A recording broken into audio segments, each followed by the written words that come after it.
구름이 낮게 깔린 오후, 원무과 창구 앞에서 저는 서류의 마지막 줄을 다시 읽고 있었습니다.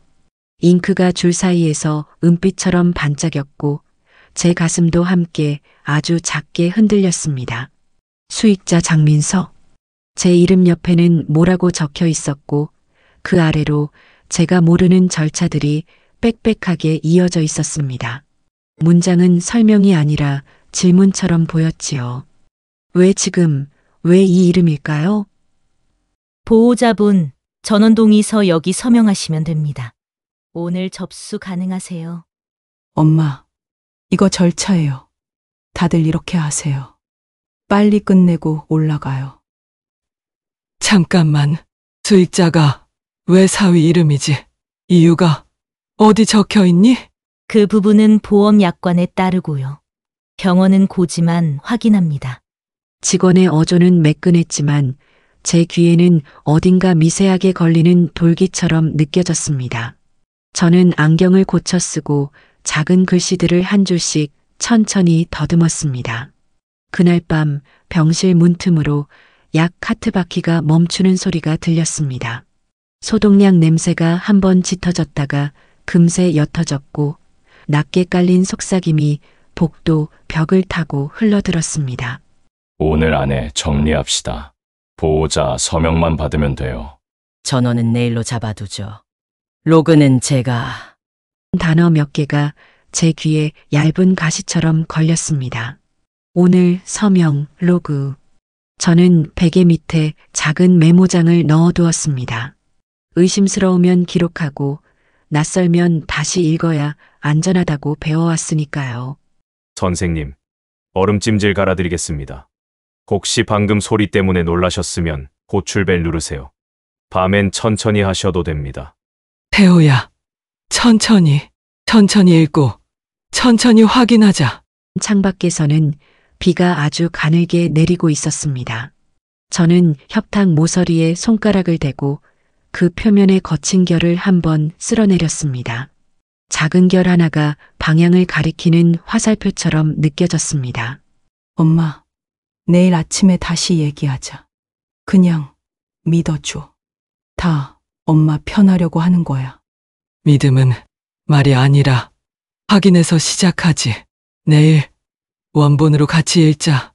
수익자, 책임, 연락 창구, 세 줄만. 밤이 깊어질수록 병동의 소리는 낮아졌습니다. 그러나 제 안의 작은 소리는 점점 또렷해졌습니다. 작은 글씨 하나와 낮은 속삭임 하나가 제 삶의 방향을 바꾸고 있었지요. 이제부터 그 질문이 어디로 저를 데려갔는지 천천히 말씀드리겠습니다. 창틀 사이로 늦가을 햇살이 길게 병실 안으로 스며들고 있었습니다. 빛은 바랜 환자복의 거친 결을 따라 미끄러지듯 번졌고 깁스를 한 제 오른쪽 발목 위에서 미약한 온기를 남기고 있었지요.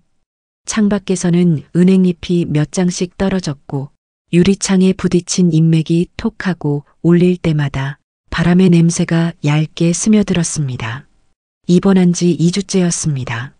시장에서 사과를 고르다 발을 헛디뎌 넘어진 뒤 단순 타박상이라 여겼는데 뼈에 가느다란 금이 갔다고 했습니다. 의사는 재활을 위해 잠시 병원 신세를 지자고 권했고 저는 그 말을 따랐습니다. 혼자 사는 제게 병원은 번거롭고도 다행스러운 곳이었습니다. 식사와 복약 걱정을 덜 수 있었고 누군가 제 곁에 있다는 사실만으로도 밤이 덜 길게 느껴졌습니다. 낮이면 간호사들의 발걸음이 복도를 일정한 간격으로 두드렸습니다. 바퀴 달린 약 카트가 지나갈 때마다 타일 바닥이 아주 미세하게 떨렸고 금속과 세라믹이 스치는 소리가 오래된 시계추처럼 규칙적으로 이어졌습니다. 간혹 옆 병실에서 새어나오는 기침 소리, 멀리서 잠깐 울렸다 꺼지는 심전도 알람음이 이 건물의 호흡을 만들고 있었지요. 저는 30년 넘게 간호사로 일했습니다. 환자복을 입은 지금의 제 모습이 낯설면서도 이 공기와 냄새, 작은 소리 하나가 예전 병동을 떠올리게 했습니다.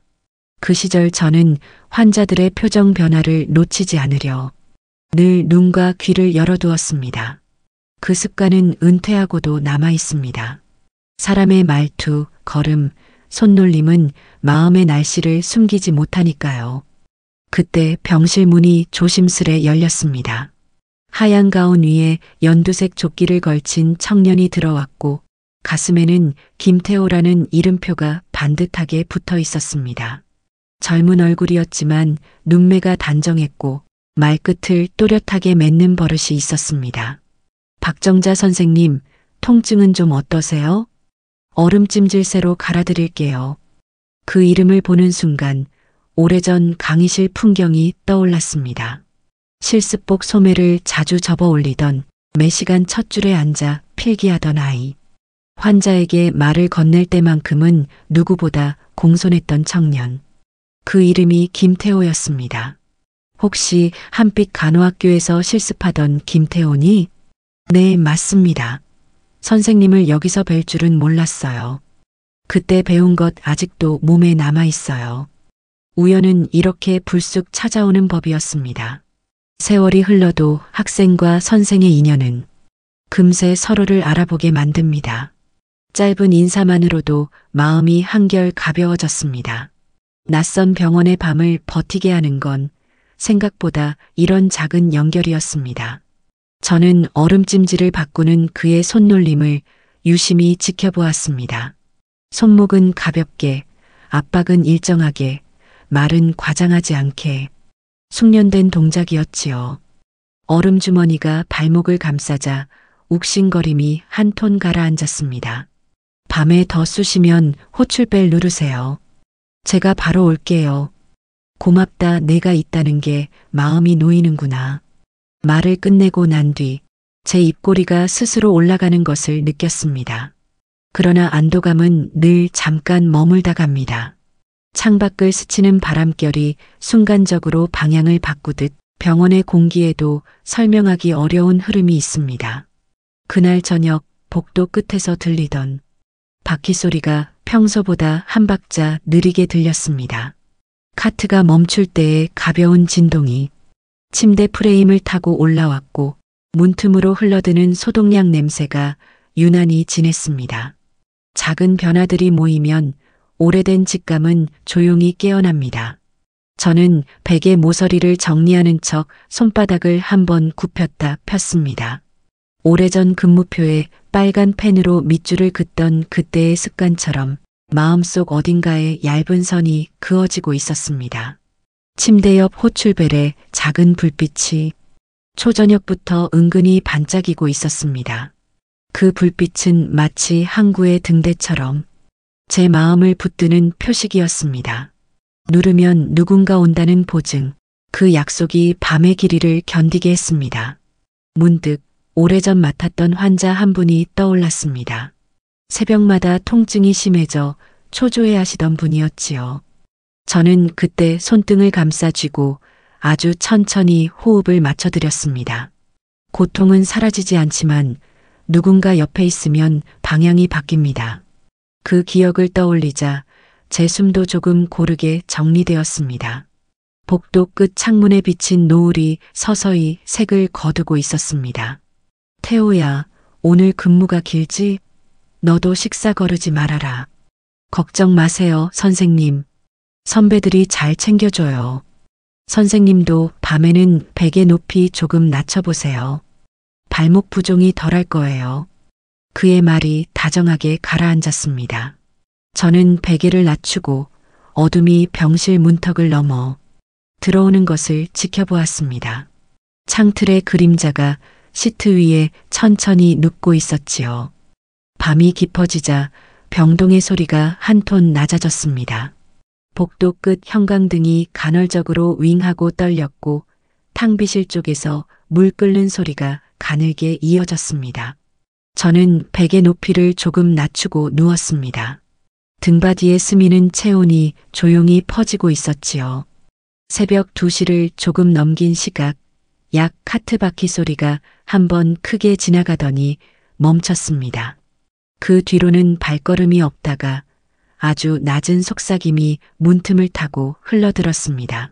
소독약 냄새와 함께 종이 넘기는 살가운 마찰음이 섞여 있었습니다. 저는 몸을 반쯤 돌려 문과 커튼 사이 작은 틈을 만들었습니다. 병실 문은 완전히 닫히지 않았고 스토퍼 너머로 복도 일부가 비쳤습니다. 원무과에 투명 파일을 든 누군가가 서 있었고 그 옆에 검은 패딩을 입은 남자가 그림자처럼 붙어 있었습니다. 전원 동의서는 여기 두시고요. 보호자 서명만 받으면 됩니다. 저 말투는 낯설지 않았습니다. 개인정보를 다룰 때 쓰는 조심스러운 톤, 그러나 손놀림은 익숙했습니다. 저는 숨을 고르며 그림자를 따라 눈을 움직였습니다. 내일 낮에 정리하죠. 보험 쪽 서류도 맞춰놨습니다. 그 목소리는 제게 익숙했습니다. 사위 장민석이었습니다. 야간에 병원 복도에 있을 이유가 없는 사람이었습니다. 저는 무의식적으로 이불 끝을 움켜쥐었습니다. 손끝에 면 섬유의 거친 결이 느껴졌고 그 촉감이 제 심장 박동과 같은 박자로 울렸습니다. 환자분 상태는 안정적이지만 고령이라 전원 후 급성 악화 가능성은 문구 그대로 기재하겠습니다. 그대로 쓰세요. 서류는 깔끔해야 하니까. 서류, 전원, 보험. 세 단어가 한데 묶여 제 귓속에서 오래 맴돌았습니다. 저는 커튼 끝을 더듬어 틈을 넓혔습니다. 그때 연두색 조끼의 뒷모습이 잠깐 지나갔습니다. 야간에 원무 서류가 들어왔어요? 담당이 바뀌었나요? 응급 전원 가능성이 있어서요. 태호 씨는 라운딩 계속하세요. 태호의 시선이 아주 잠깐 제 병실 문으로 스쳤다가 지나갔습니다. 저는 모르는 척 눈을 감았지만 심장이 조금 더 크게 뛰었습니다. 그가 내일 말없이 제 발목을 눌러 혈류를 확인할 때 무엇을 떠올릴지 문득 궁금해졌습니다. 복도 저편 파일의 모서리가 빛을 받아 얇게 반짝였습니다. 간호사는 볼펜을 들고 페이지를 빠르게 넘겼고 사위는 손목시계를 한번 확인한 뒤 고개를 끄덕였습니다. 그 둘 사이 말하지 않은 무엇이 공기 속에서 팽팽히 당겨지고 있었습니다. 저는 몸을 천천히 되돌려 베개를 세웠습니다. 윗니로 아래십수를 살짝 눌렀습니다. 간호사 시절 야간 근무 때 봤던 사소한 신호들이 떠올랐습니다. 누군가가 필요한 것보다 더 많은 서류를 들고 나타날 때 말수가 줄어드는 순간 설명이 간단해질수록 오히려 복잡한 일이 숨는다는 법칙 같은 것 말입니다. 여보세요? 저는 휴대폰을 무음으로 켜고 메모장 앱을 열었습니다. 눈이 어두운 밤에도 손가락은 기억대로 움직였습니다. 전원 동의서, 보험, 민서, 야간 방문이라는 단어를 짧게 적었습니다. 손끝이 떨렸지만 글자는 똑바로 섰습니다. 복도에서 발걸음이 멈추는 소리가 났습니다. 곧이어 낮은 목소리 두 개가 겹쳤습니다. 보호자 연락은 내일 오전에. 어머니는 휴대폰 잘 안 보시니까. 네. 전원 병실 준비는 미리 요청해 둘게요. 어머니라는 단어가 제 귓속을 지나가며 작게 흔들렸습니다. 저는 눈을 감고 천천히 5가지 셌습니다. 숨을 내쉴 때 가슴 안쪽이 약간 저렸습니다. 무서움과 불쾌함이 같은 온도로 섞여 있었지요. 문틈으로 스며들던 말소리가 끊기자 병동은 다시 고요를 되찾았습니다. 그러나 고요는 더 이상 같은 고요가 아니었습니다. 저는 베개 밑에 손을 넣어 작은 녹음기를 만지작거렸습니다. 아직은 꺼져 있었지만 이 작고 검은 기계가 곧 제 편이 되어줄 거라는 확신이 들었습니다. 그때 탕비실 쪽에서 전자레인지가 띠링하고 울렸습니다. 사소한 생활의 소리들 사이로 제 생각은 길어졌습니다.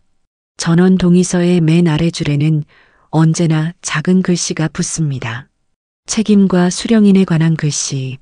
저는 내일 낮 그 글씨를 제 눈으로 확인할 생각이었습니다. 잠은 쉽게 오지 않았습니다.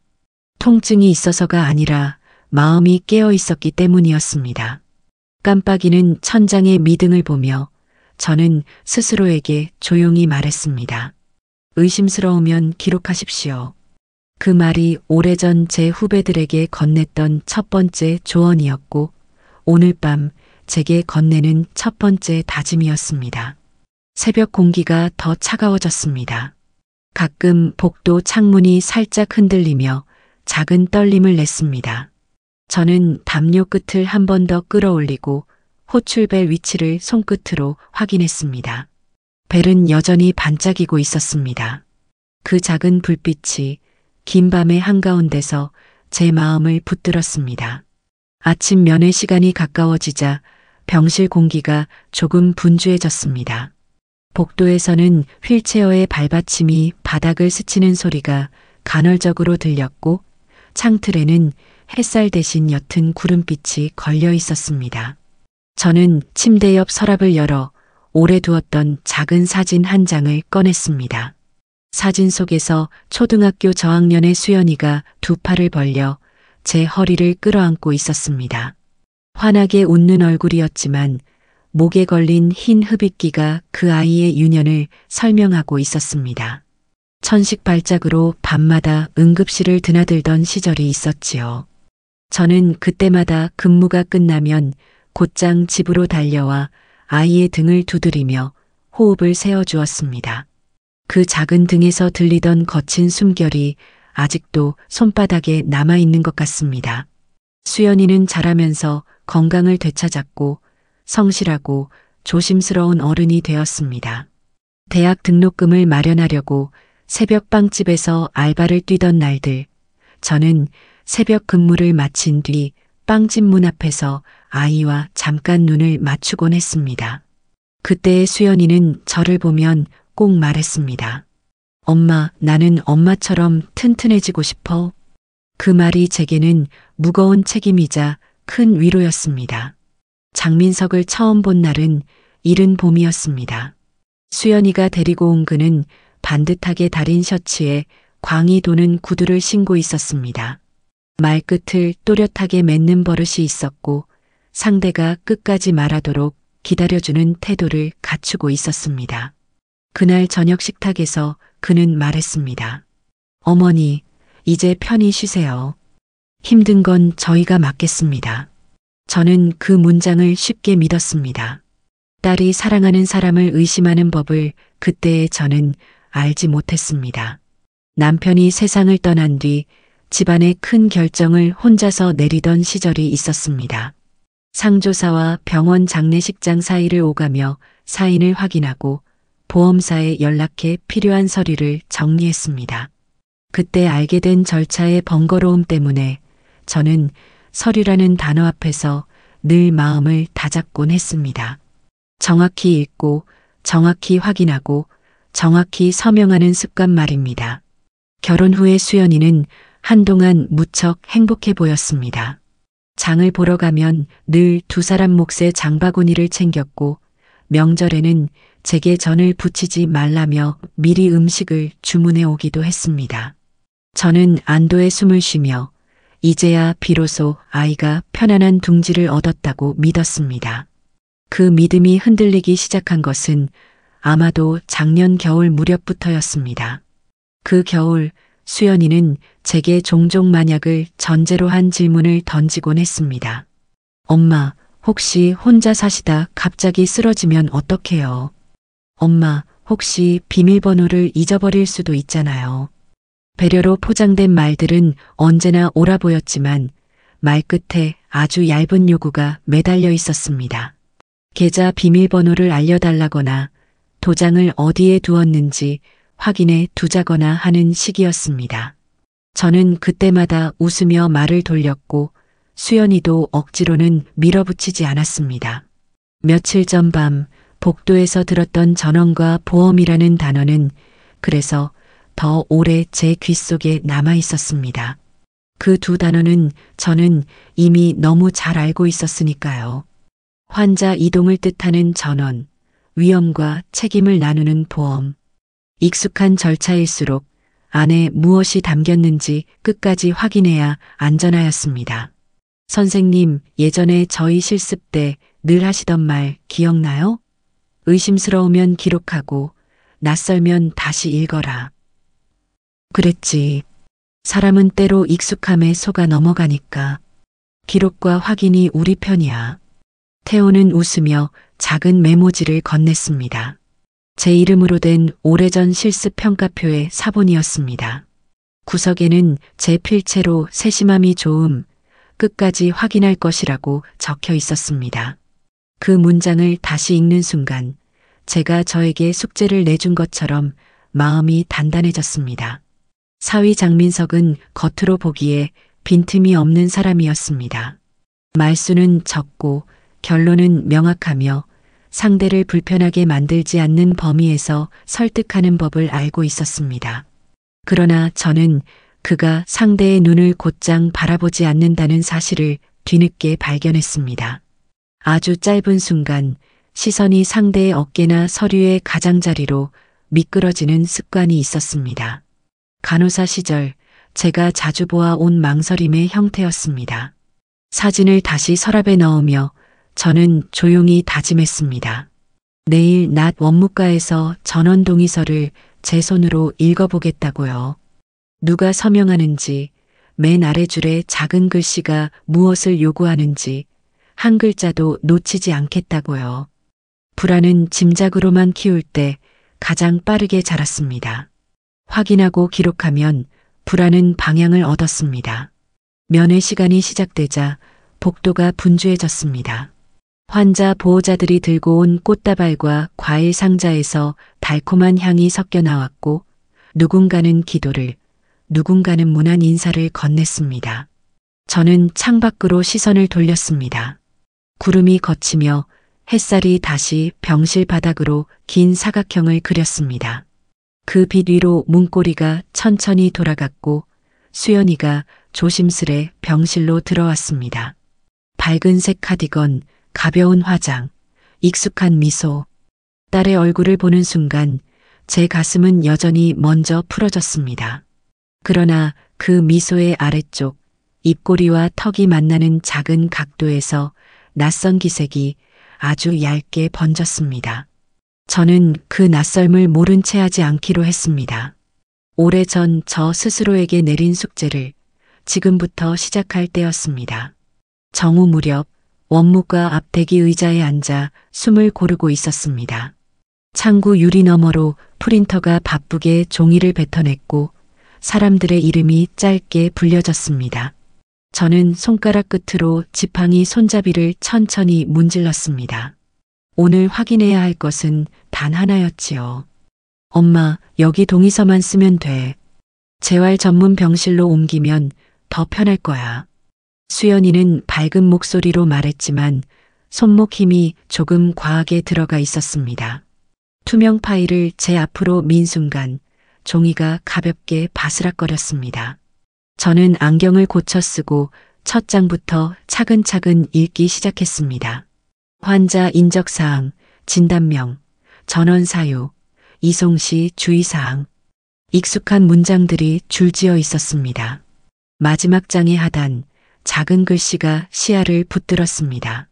잉크가 아직 마르지 않은 듯 반짝였고 글자 사이사이가 빽빽했습니다. 사망 시 보험금 수령인 장민석. 문장은 분명했고 제 이름 옆에 괄호에는 뭐라고 적혀 있었습니다. 저는 호흡을 한 번 더 들이마셨습니다. 병원 공기가 순간적으로 얇아진 듯 가슴에 걸렸습니다. 이건 왜 민석이 이름이니? 내 이름이 아니라, 그게 보험 설계가 남편 명이라서 절차상 그렇대. 엄마, 다들 그렇게 해. 다들이라는 말은 늘 편리했습니다. 그러나 다들이 제 목숨과 상속을 대신 설명해 주지는 못했습니다. 저는 손끝으로 조항을 더듬었습니다. 보증인, 수익자, 책임. 단어들이 서로 얽혀 매듭을 만들고 있었습니다. 보호자분, 여기 서명하시면 접수됩니다. 이송 차량은 내일 오전 배정 가능해요. 잠깐만요. 이 수령인 변경 사유가 어디에 기재돼 있지요? 아, 그 부분은 보험사 측 약관에 따르는 것이고 병원은 고지 확인만 합니다. 직원의 말끝이 매끄럽게 미끄러졌습니다. 정확하면서도 비껴가는 설명이었습니다. 저는 서명을 권하는 펜을 받지 않고 무릎 위에 내려놓았습니다. 손바닥에 펜촉의 차가운 감촉이 길게 남았습니다. 어머니, 번거로운 절차예요. 제가 처리하죠. 어머니는 건강만 생각하세요. 사위의 미소는 정중했지만 눈동자가 제 눈이 아닌 서류 모서리로 내려앉았습니다. 그 짧은 회피를 저는 알고 있었습니다. 사람은 숨기고 싶은 대목에서 시선을 비틉니다. 저는 천천히 얼굴을 들었습니다. 내 이름으로 서명하는 종이면 내가 읽고 내가 묻지. 오늘은 접수하지 맙시다. 엄마 왜 이렇게 예민해? 빨리 옮기면 편해진다니까. 편해지는 건 누구니? 짧은 질문에 수연의 표정이 아주 미세하게 흔들렸습니다. 금세 웃음을 회복했지만 턱선이 굳어 있었습니다. 저는 투명 파일을 닫아 직원에게 돌려주었습니다. 박 선생님, 방금 호출 받았어요. 발목 부종 확인 도와드릴게요. 마침 지나가던 태호가 제 앞에 섰습니다. 그는 제 눈을 잠깐 바라보고 시선을 수연과 민석에게로 옮긴 뒤 가볍게 고개를 숙였습니다.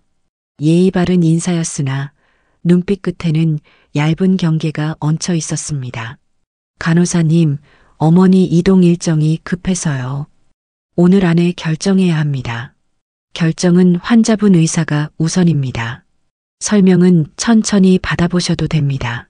태호의 말은 규정의 문장을 닮았지만 제 편을 비스듬히 감싸는 기둥 같았습니다. 저는 의자에서 천천히 일어나 지팡이에 몸을 실었습니다. 싸늘한 바닥을 통해 무릎으로 올라오는 진동이 또렷했습니다. 창구 유리 너머의 프린터가 다시 움직였습니다. 새 종이가 나올 때마다 마음속에 얇은 경고음이 함께 울렸습니다. 사망시. 저는 그 단어를 마음속에서 여러 번 더듬었습니다. 단어는 뜻을 갖고 뜻은 방향을 만듭니다. 오늘 저는 그 방향을 제 쪽으로 돌려야 했습니다.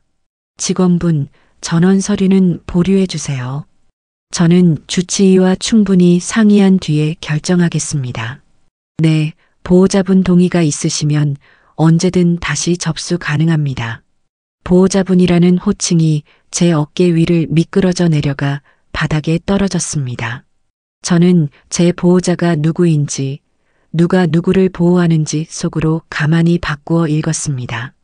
엘리베이터로 돌아 나오는 길, 수연은 한 걸음 앞서 걸었고 민석은 제 발걸음에 맞춰 반걸음 뒤에 있었습니다. 발끝 그림자가 서로 겹쳤다가 흩어졌습니다. 엄마, 기운 떨어질 텐데 미음이라도 먹자. 괜찮다. 방에서 쉬겠다. 병실 문을 닫는 순간 복도 소리가 한 톤 낮아졌습니다. 저는 베개 및 녹음기의 위치를 다시 확인했습니다. 작은 불빛은 아직 꺼져 있었지만 제 마음속에는 이미 붉은 점이 켜져 있었습니다. 오늘 저는 사인을 하지 않았습니다. 그것이 첫 번째 선택이었습니다. 그리고 그것이 앞으로의 밤들을 바꾸게 되리라는 예감이 조용히 일어났습니다. 해가 기울자 병동의 색이 한 톤 깊어졌습니다.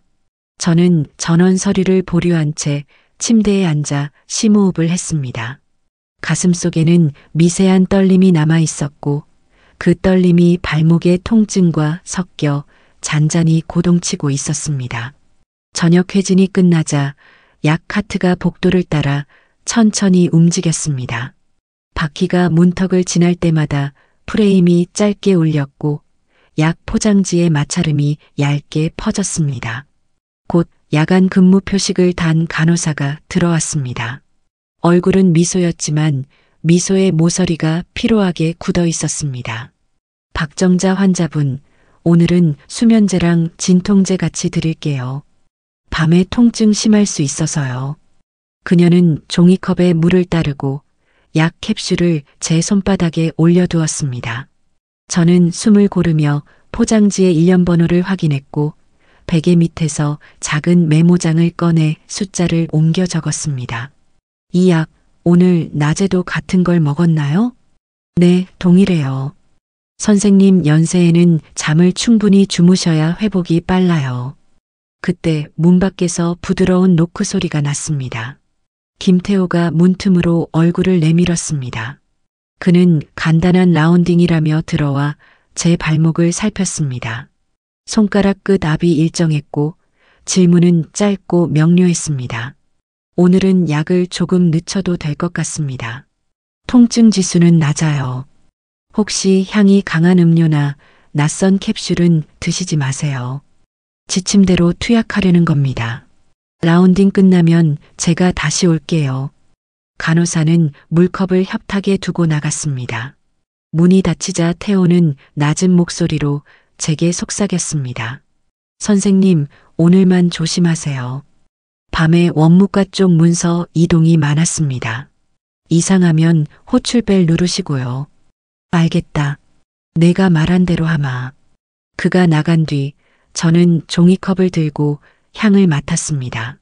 냄새는 거의 없었지만 어젯밤보다 물맛이 희미하게 씁쓸했습니다. 저는 약을 삼키는 신용만 하고 손수건으로 입가를 닦은 다음 조용히 캡슐을 손바닥에 감추었습니다.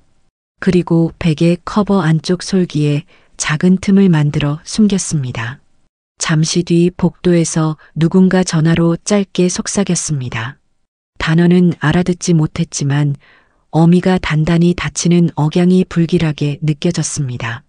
저는 다시 메모장을 펼쳐 투약 지연, 일련 번호, 물맛이라고 적었습니다. 이윽고 병실 문이 반쯤 열리고 병원장이 훑어보듯 얼굴을 들이미는 것이 보였습니다. 그는 제게 고개를 끄덕인 뒤 맞은편에서 누군가와 낮은 목소리로 말을 주고받았습니다. 스친 순간의 향수가 낯설게 샜습니다. 저는 눈을 감고 마음을 가라앉혔습니다. 정신 차리자, 정자야.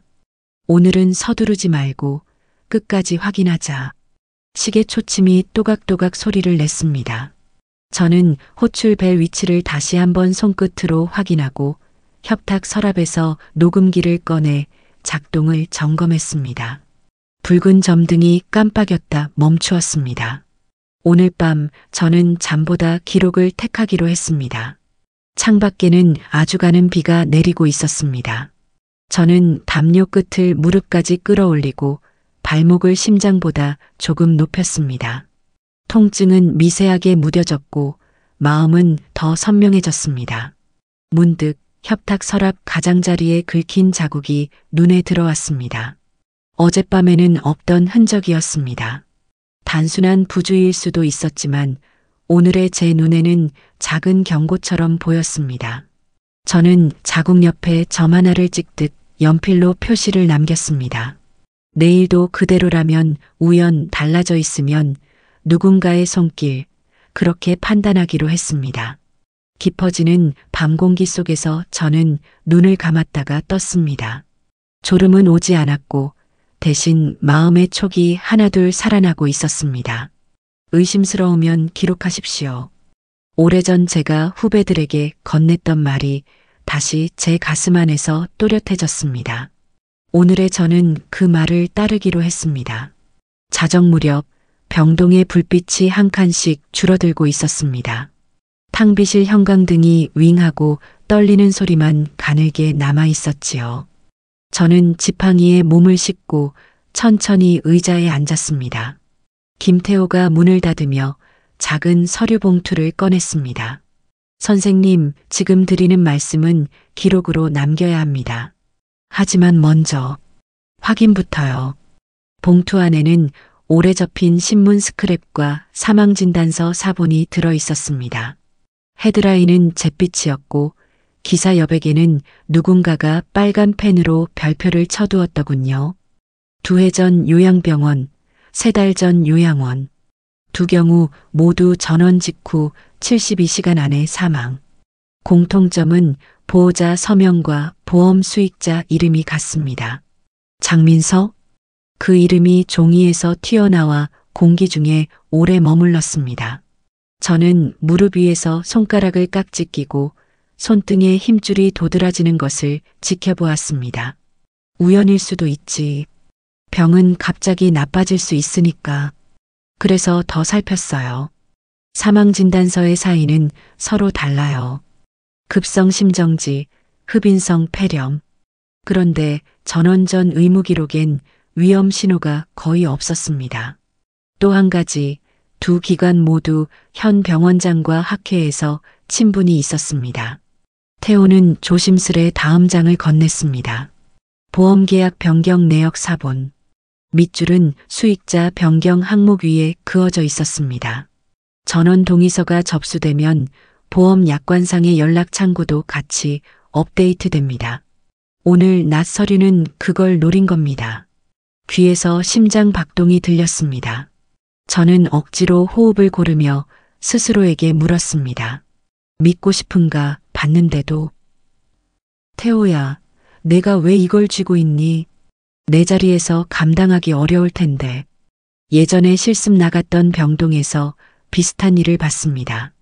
그때는 증거를 못 모았어요. 이번엔 기록을 끝까지 가져가려 합니다.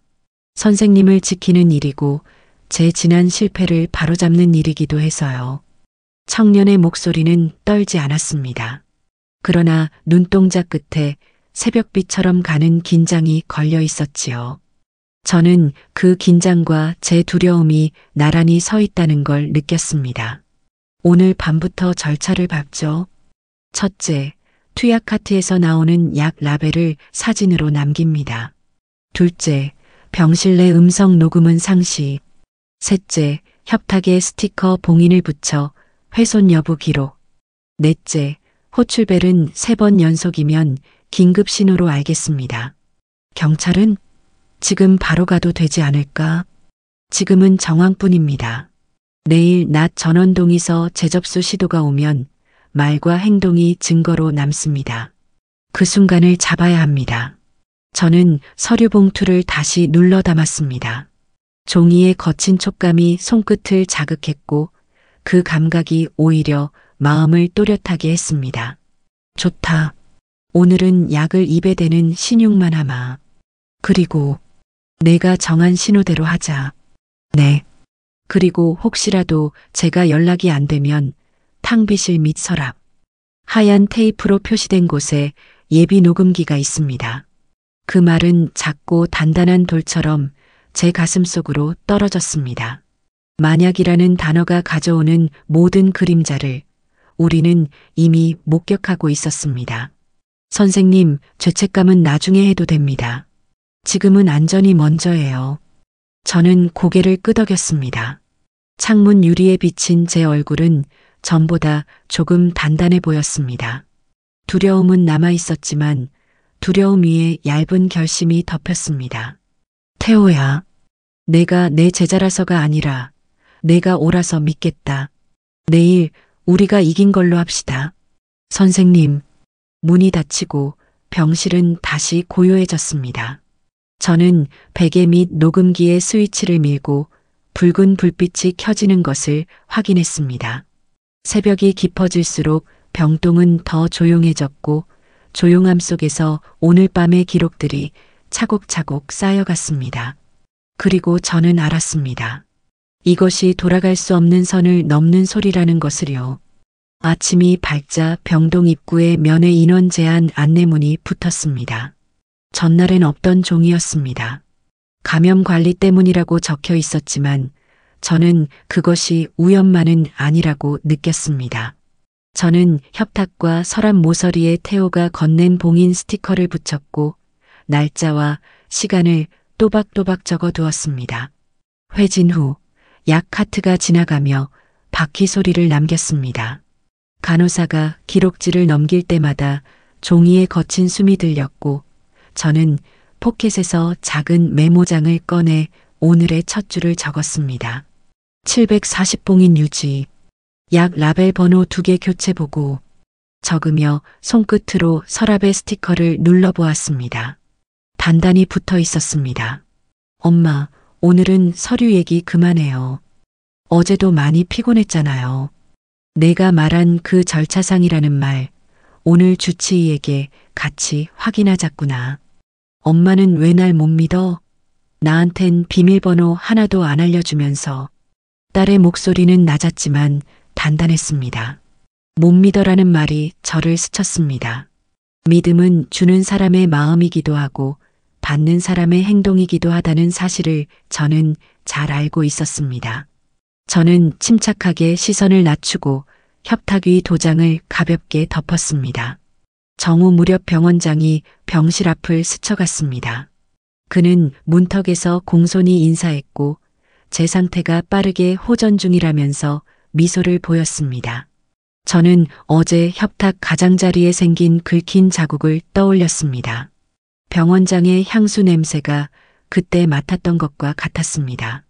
말을 삼킨 질문이 목구멍에 걸렸지만 저는 차례를 지키기로 했습니다. 확인은 증거와 함께. 박정자 환자분, 통증 어제보다 어떠세요? PRN 처방 한 건이 추가됐습니다. 추가 사유는 어디에 기재돼 있나요? 서명자는 누구인가요? 간호사는 짧게 당황한 눈빛을 보였고 기록지 맨 아래를 넘겨 보여주었습니다. 의사 서명 옆에 생소한 이니셜이 적혀 있었습니다. 저는 그 철자와 시간을 메모로 옮겼습니다. 1215 PRN 추가. 서명 이니셜 불일치. 기록이 쌓일수록 마음은 오히려 맑아졌습니다. 오후에는 태호가 잠깐 들렀습니다. 그는 전산실 호출을 받았다며 급히 사라졌습니다. 돌아서며 저에게 세봉인 스티커 3장을 건넸고 서랍 모서리마다 비스듬한 각도로 붙이라고 귀띔했습니다. 훼손시 모양이 다르게 찢어지기 때문이라고 했습니다. 저는 고개를 끄덕이며 그대로 붙였습니다. 어머니, 어제는 제가 너무 밀어붙였나 봅니다. 오늘은 쉬세요. 전원 이야기는 잠깐 접죠. 전원은 내 몸과 내 서명으로 정하겠습니다. 대신 오늘 주치의와 3줄만 확인합시다. 수익자, 책임조항, 연락 창구. 네, 그렇게 하시죠. 어머니 편한 대로요. 그는 공손하게 물러났지만 문턱을 넘을 때 잠깐 벌어진 표정은 차가웠습니다. 고개를 숙인 채 입꼬리만 움직이는 웃음이었습니다. 저는 베개 및 녹음기의 위치를 다시 확인했습니다. 빨간 점은 꺼져 있었고 제 마음속 조명만 작게 켜져 있었습니다. 오후 3시 반 협탁봉인 스티커 한쪽 끝이 미세하게 들려 있었습니다. 저는 반사적으로 숨을 고르고 손톱으로 가장자리를 살짝 들어 확인했습니다. 내측 종이층이 올록볼록하게 뜯긴 흔적이 보였습니다. 훼손. 저는 단어 하나를 메모에 크게 적었습니다. 그리고 서랍을 열어 약 봉투를 확인했습니다. 라벨 번호가 오전과 달랐습니다. 간호사님, 이 봉투 라벨이 오전과 다릅니다. 투약 전 교체 사유를 기록해 주세요. 창고에서 재고 정리했나 봐요. 동일 성분이에요. 그래도 기록은 남겨야 안심하겠습니다. 서명도 부탁합니다. 간호사는 잠시 말을 멈추고 제 메모 옆에 자신의 이니셜을 남겼습니다. 얇은 펜촉이 종이를 긁는 소리가 유난히 크게 들렸습니다. 저는 그 소리를 마음에 접어 넣었습니다. 해질 무렵 수연이 다시 왔습니다. 그녀는 조용히 의자에 앉아 제 무릎 위 담요를 펴주었습니다. 그 손길이 한순간 예전의 아이 같아 보였습니다. 저는 흔들리는 마음을 다잡고 천천히 눈을 들었습니다. 수연아, 엄마는 딸이 힘든 거 알아. 하지만 엄마의 서명과 엄마의 삶은 내 대신 누가 하지 못해. 엄마가 그렇게까지 말하면 나도 할 말이 없네. 짧은 침묵이 우리 사이를 건너갔습니다. 저는 깊게 숨을 들이마셨습니다. 선택의 문턱이 가까워지고 있었습니다. 오늘 밤 어떤 일이 와도 저는 호출벨을 3번 누르고 녹음기를 켜고 끝까지 기록하기로 마음먹었습니다. 그 결심이 제 등을 곧게 세웠습니다. 밤이 내리자 복도의 소리가 다시 낮아졌습니다. 스티커는 제자리에, 메모는 네모 반듯하게 겹쳐 놓여 있었습니다. 저는 조용히 속삭였습니다. 불안은 짐작으로 키우지 말고 기록으로 다스리자. 창문 너머 가늘게 비가 내렸고 그 빗소리가 제 결심에 작게 박자를 맞추고 있었습니다. 해가 완전히 지자 병실은 더 조용해졌습니다. 스티커 봉이는 제자리에 붙어 있었고 베개 및 녹음기의 작은 불빛이 숨 쉬듯 깜빡이고 있었습니다. 저는 담요 끝을 무릎까지 끌어올리고 심호흡을 서너 번 이어갔습니다. 오늘 밤은 버겁겠지만 피하지 않겠다고 마음을 다잡았습니다. 문고리가 조용히 돌아갔습니다. 수연이가 조심스레 들어와 의자에 앉았습니다. 손에는 차가 담긴 보온병과 작은 도시락 용기가 들려 있었지요. 그녀는 말없이 협탁 위를 정리한 뒤 제 담요 가장자리를 두 손으로 반듯하게 펴주었습니다. 엄마, 저녁 못 먹었지? 미음 끓였어. 뜨거우니까 조심해서 드세요. 고맙다. 그런데 오늘 낮에 내가 한 말 다 들었지? 응, 엄마가 의심하는 거 알아. 근데 엄마, 난 엄마 편이야. 같은 편? 그 말은 다정했지만 어딘가 공기를 미끄러져 지나가는 듯 했습니다. 저는 한 모금 떠서 코끝에 가져갔습니다. 향은 무난했으나 물맛은 평소보다 조금 더 밋밋했습니다. 저는 베개 쪽으로 고개를 틀어 조용히 컵을 내려놓고 녹음기의 스위치를 살짝 밀었습니다. 수연아, 엄마는 서류를 다 읽고 서명하는 사람이야. 오늘 낮 그 종이 맨 아래 줄에 내 남편 이름이 적혀 있었지. 보험은 남편 명의로 드러났어. 절차상 그래야 하는 경우가 있어. 엄마가 너무 예민하게 받아들이는 거야. 절차상이라는 말로 목숨을 설명하긴 어렵지. 엄마가 내 천식 불던 밤마다 흡입기 잡아주며 호흡을 세던 그때도 절차가 있었을까? 우리가 한 건 숨쉬는 일뿐이었지. 수연의 눈꺼풀이 짧게 떨렸습니다. 그녀는 고개를 들어 제 눈을 바로 보았습니다. 그 눈은 오랫동안 제 곁을 지켜온 아이의 눈이면서 동시에 제가 잘 모르는 어른의 눈이기도 했습니다. 엄마, 나도 힘들어. 돈 계산하고 남편 챙기고 엄마 병원 오가고. 한 번만 믿어주면 안 돼? 믿음은 내가 손에 쥐고 있는 종이에서 시작돼. 수익자, 연락창구, 책임. 이 세 줄. 그걸 내 이름으로 돌려놓으면 엄마가 널 다시 믿을게. 짧은 침묵이 병실을 가로질렀습니다. 수연은 보온병 뚜껑을 닫으며 눈을 깜빡였습니다. 손등에 힘줄이 가늘게 솟아 있었고 숨은 조금 빨라져 있었습니다. 엄마는 왜 항상 내가 뭘 잘못했다고 생각해? 나 엄마 위에 산다고 믿어왔어. 근데 엄마는 한 번도 날 어른으로 보지 않았잖아. 아니, 나는 너를 아이로도 어른으로도 보았지. 그래서 묻는 거야. 어른이라면 선택의 결과를 떠안아야 해. 그 서류의 결과를 네가 감당할 수 있어? 제 목소리는 생각보다 낮고 단단했습니다.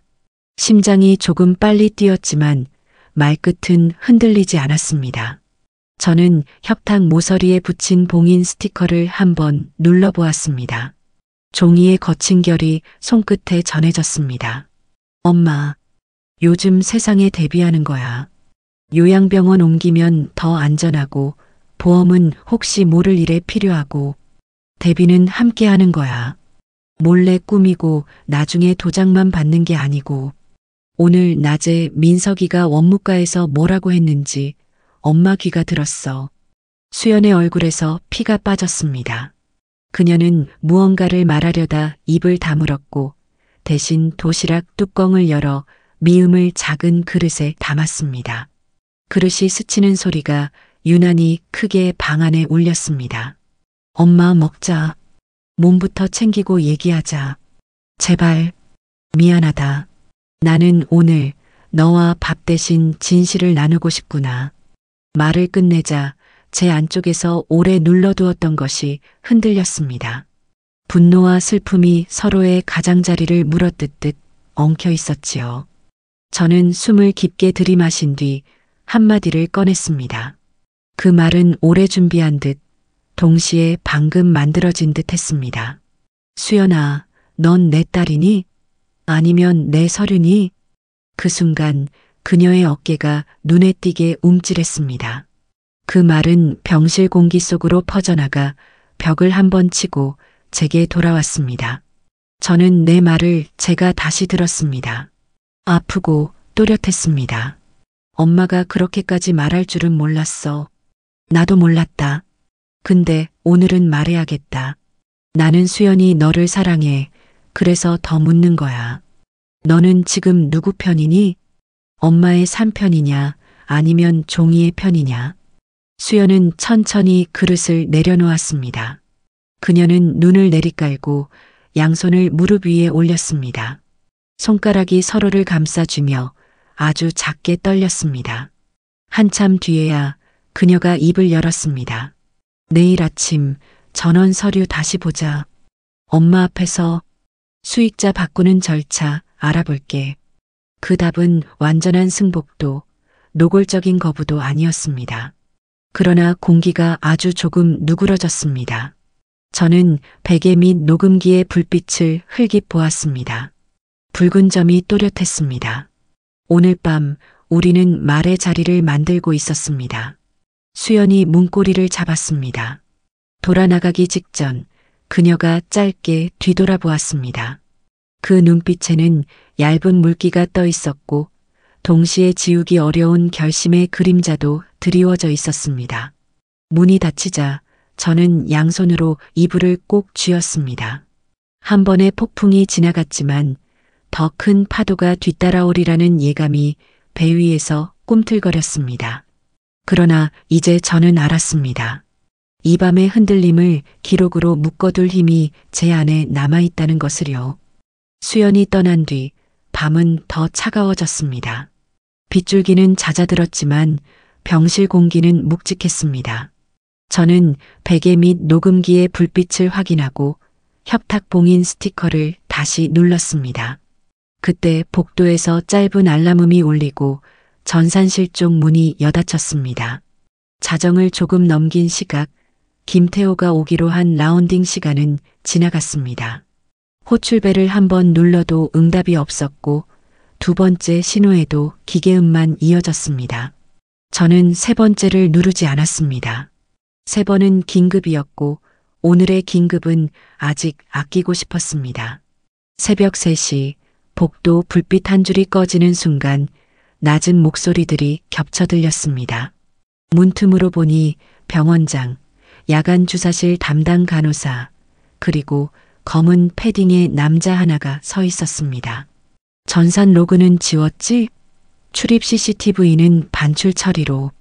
네, 원장님. 김 선생님은 자진 퇴사로 정리한다 했습니다. 김 선생님. 그 한 단어가 제 귓속에서 오래 울렸습니다. 저는 메모장을 펼쳐 김태호.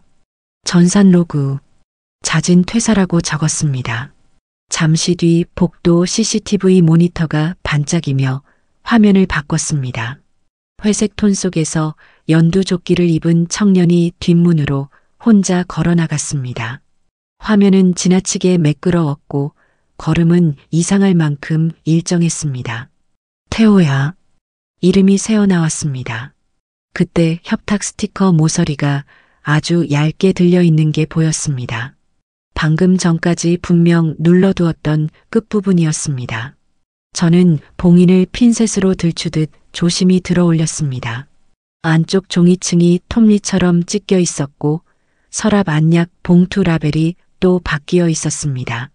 숫자 2자리만 다르게 마치 실수를 가장하듯. 숨을 고르고 호출벨을 2번 눌렀습니다. 간호사가 들어오자 저는 담담히 말했습니다. 봉인이 훼손됐습니다. 라벨도 교체됐고요. 기록하시죠. 서명도 부탁드리고. 재고 정리 중에 착오는 반복되면 절차가 됩니다. 오늘은 제 앞에서 기록하세요. 간호사는 망설이다가 메모 옆에 이니셜을 남겼습니다. 그의 손이 떨렸고 볼펜 끝에서 미세한 긁힘 소리가 났습니다. 새벽 끝자락 엘리베이터가 길게 멈췄다가 내려갔습니다. 닫히는 문 사이로 검은 패딩의 어깨가 스쳤고 소매에 흰 가루 같은 것이 묻어 있었습니다. 소독 분말이거나 석고 가루이거나. 아침이 오자 전산실 공지에 김태호 간호사 퇴사가 짧게 올라왔습니다. 이유는 개인 사정. 그 아래 한 줄이 덧붙었습니다. 야간 무단 이석으로 인한 후속 조치 협의 중. 스스로 떠난 사람을 만들려는 문장이었습니다. 그때 문이 열리고 수연과 장민석이 함께 들어왔습니다. 민석은 평소보다 더 공손했고 수연의 얼굴은 창백했습니다. 어머니, 어젯밤엔 무리하셨죠? 오늘은 서류 얘긴 접고 편히 쉬시죠. 엄마, 전산실에서 이상한 소문이 돌아 간호사 한 명이 문제를 만들었다고. 김태호지? 너희가 만든 문제의 이름. 정적이 방을 덮었습니다. 수연의 눈이 흔들렸고 민석의 턱선이 굳었습니다. 저는 천천히 말을 이었습니다. 나는 오늘 서명하지 않는다. 대신 경찰에 사실 확인을 요청하겠다. 전산 로그, CCTV 원본, 약 라벨 교체 기록. 모두 함께. 그 말이 떨어지자 민석의 미소가 사라졌습니다. 그는 더 이상 서류 모서리를 보지 않았고 처음으로 제 눈을 곧장 바라보았습니다.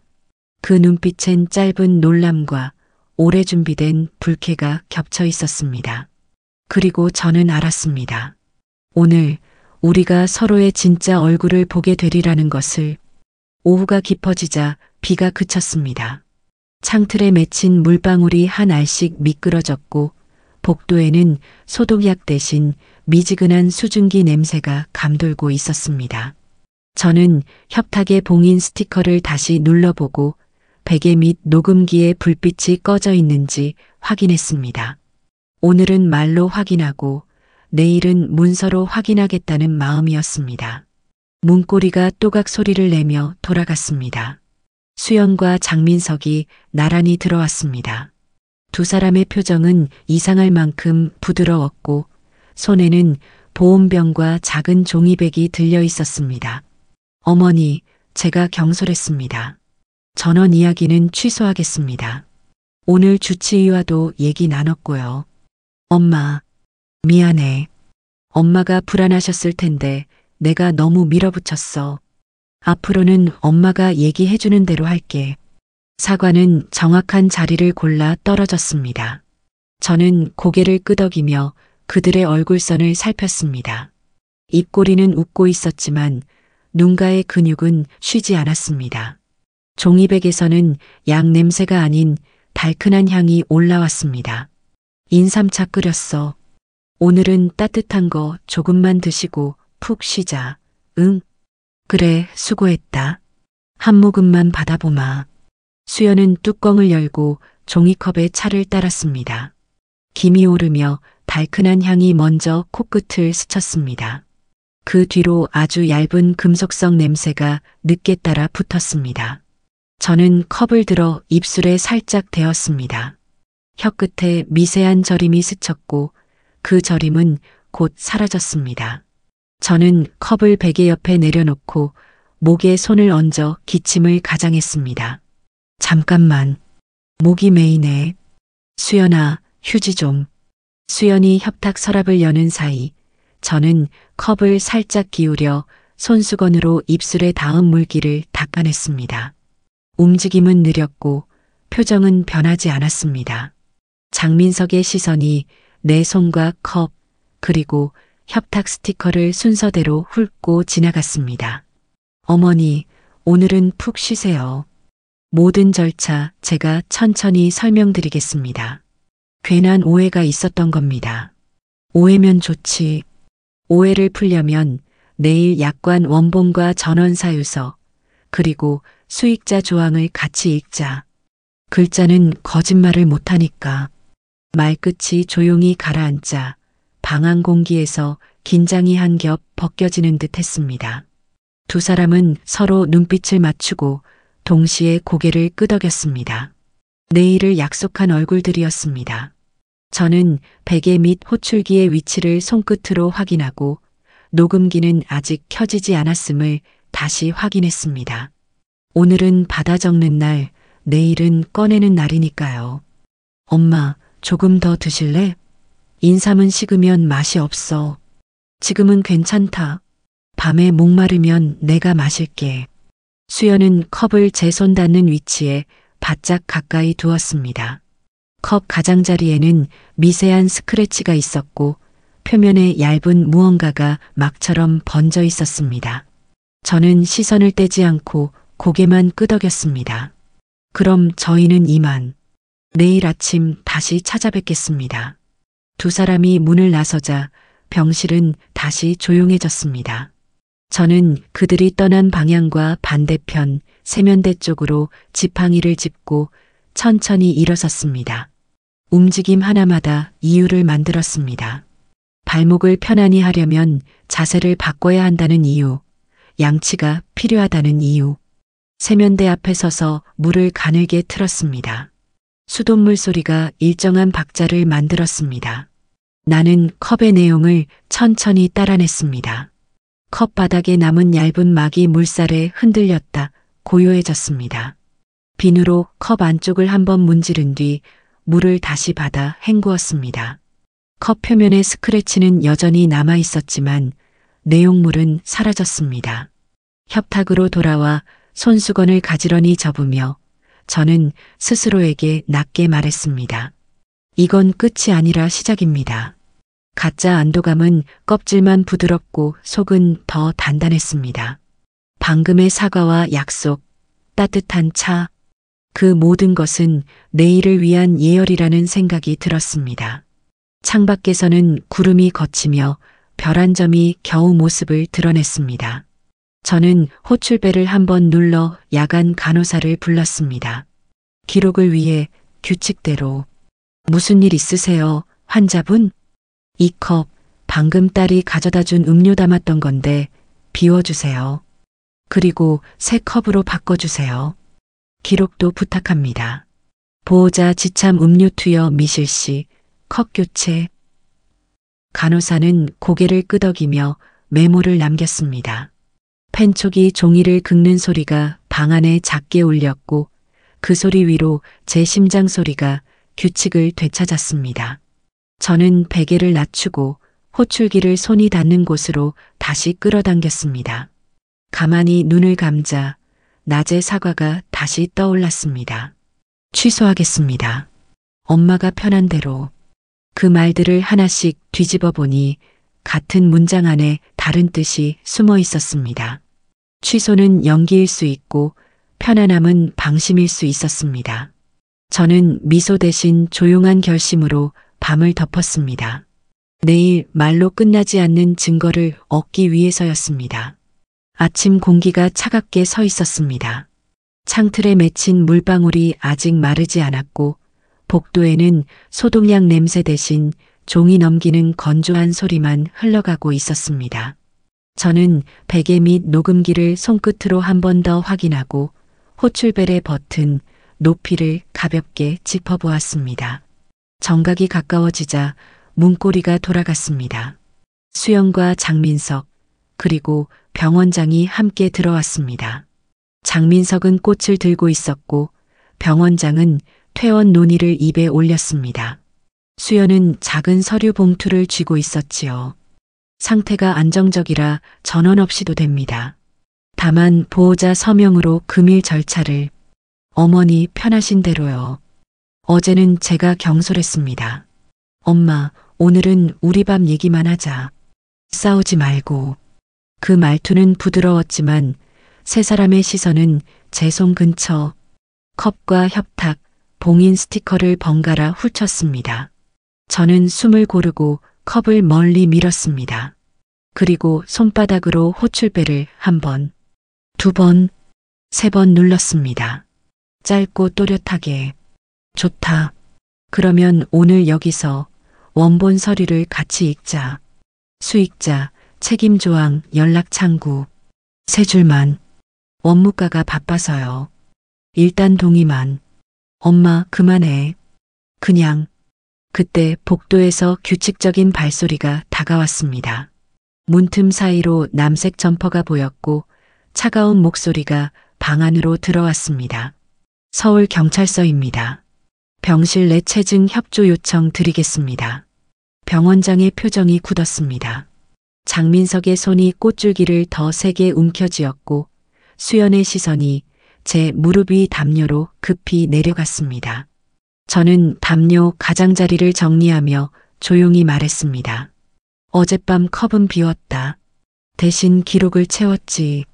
남색 점퍼들 사이에서 익숙한 얼굴이 고개를 들었습니다. 김태호였습니다. 그는 얇은 파일철을 꺼내 말했습니다. 자진 퇴사는 위장이었습니다. 야간 전산 로그와 CCTV 원본, 그리고 협탁 봉인 훼손 시간대를 확보했습니다. 보호자 지참 음료는 간호사실 통해 시료 채취했고 진정 성분 양성 반응이 나왔습니다. 증거가 어딨어? 우린 여기 있습니다. 오늘은 끝내자. 식으면 맛이 없어. 표현은 다르지만 투여 유도 정황이 반복됩니다. 태호가 플레이 버튼을 누르자 밤 공기 속에 스며든 목소리들이 방 안으로 되감기듯 흘러들었습니다. 저는 그 소리를 들으며 담요 끝을 한 번 더 쥐었습니다. 손끝이 차갑게 식었지만 가슴은 이상하리만큼 고요했습니다. 장민석 씨, 병원장 씨, 그리고 이수연 씨, 살인미수 및 보험사기 관련 혐의로 동행 요구합니다. 잠깐, 난 그냥 남편을. 수연아, 내가 원무과에서 먼저 전화를 돌렸지. 오늘은 끝내자고. 내 목소리를 내가 밤새 들었단다. 수연의 눈이 크게 흔들렸습니다. 그 흔들림은 곧 억울함으로 그리고 금세 단단한 각도로 굳어졌습니다. 엄마가 모르는 게 있어. 집도 생활도 다 내가 버텼어. 엄마가 서명만 해주면 우리 다시 시작할 수 있었어. 다시 시작은 사람을 해치고 얻는 돈으로는 못한다. 순간 장민석이 수연 쪽을 돌아보았습니다. 그의 얼굴에 처음 보는 표정이 스쳤습니다. 놀람과 두려움 그리고 얕은 배신감. 경찰이 다가오자 병원장은 급히 한 발 물러섰습니다. 저는 절차만. 원장님 댁으로 간 원무과 공문사본 그리고 학회 통신 기록 확보되어 있습니다. 수연이 제 쪽으로 한 걸음 다가왔습니다. 그녀는 아주 낮게 그러나 분명히 말했습니다. 엄마, 미안해. 근데 나도 살고 싶었어. 살겠다고 내가 먼저 내 목숨을 저울에 올렸구나. 그 말이 제 입술을 떠나는 순간 저는 알고 있었습니다. 오늘의 진실은 사위의 몰아붙임보다 더 가까운 곳에 있었다는 것을요. 범인은 가장 가까운 인물. 그 문장을 저는 오래전에 배웠지만 오늘에서야 제 삶으로 읽었습니다. 피의자 3분, 지금부터 절차 진행합니다. 수갑이 채워지는 소리가 차갑게 울렸습니다. 김태호가 제게 고개를 숙였습니다. 그의 눈빛은 피곤했지만 단단했습니다. 저는 작게 그러나 또렷하게 고개를 끄덕였습니다. 어젯밤의 모든 기록들이 오늘의 문을 열었다는 사실이 제 안에서 조용한 온기로 번져오르고 있었습니다. 비가 그친 뒤의 도시는 유난히 맑아 보였습니다. 저는 병원에서 받은 퇴원 안내문을 접어 서랍에 넣었습니다. 손목에는 환자식 팔찌의 자국이 옅게 남아 있었고 테이프가 붙어 있던 자리에는 가늘게 하얀 선이 자리하고 있었습니다. 주방에서 물이 끓는 소리가 낮게 울렸고 찻잔에 김이 가볍게 피어올랐습니다. 창문을 조금 열자 늦가을 바람이 거실 카펫 위를 스쳐갔습니다. 먼지 입자들이 빗속에서 천천히 움직였습니다. 병동의 호출벨 대신 제 집 현관의 작은 센서 등이 은근히 반짝이고 있었습니다. 스스로 지키는 등대 하나가 생긴 셈이지요. 선생님, 잠깐 들렀다 가겠습니다. 퇴원 축하드려요. 따끈한 빵 사왔어요. 문틈으로 들어온 청년의 미소는 여전히 단정했습니다. 종이봉투에서 막 구운 빵 냄새가 퍼졌습니다. 그는 식탁 끝에 조용히 앉아 컵받침의 가장자리를 손끝으로 정리했습니다. 태호야, 수고가 많았다. 내가 아니었으면 내가 길을 못 찾았을지도 모르겠다. 선생님이 기록하셔서 가능했습니다. 의심스러우면 기록하고 낯설면 다시 읽는다. 저한테 배운 그대로예요. 저는 웃었습니다. 그 문장은 오래전 제가 후배들에게 건넸던 말이었고 지난날 제 목숨을 지켜준 방편이기도 했습니다. 식탁 한쪽에 작은 노트를 펼쳐 첫 장에 크게 적었습니다. 의심스러우면 기록하십시오. 전화가 울렸습니다. 경찰서였습니다. 간단한 상황 설명이 이어졌습니다. 구속영장이 발부되었고 병원 측 공모 정황도 추가 조사 중이라고 했습니다. 저는 짧게 고개를 끄덕였습니다. 말끝은 차분했지만 가슴 어딘가가 가볍게 저려왔습니다. 수고 많으십니다. 필요한 건 성실히 협조하겠습니다. 전화를 끊고 나니 집안이 더 조용해졌습니다. 창밖으로 고양이 한 마리가 담장 위를 걸어가고 있었습니다. 병실 창으로 보이던 녀석과 닮았다는 생각이 들었습니다. 익숙한 것들은 다른 곳에서도 익숙하게 찾아옵니다. 그것이 사람을 살립니다. 선생님, 환자 권리 자문 모임이 있습니다. 경험을 나눠주실 수 있을까요?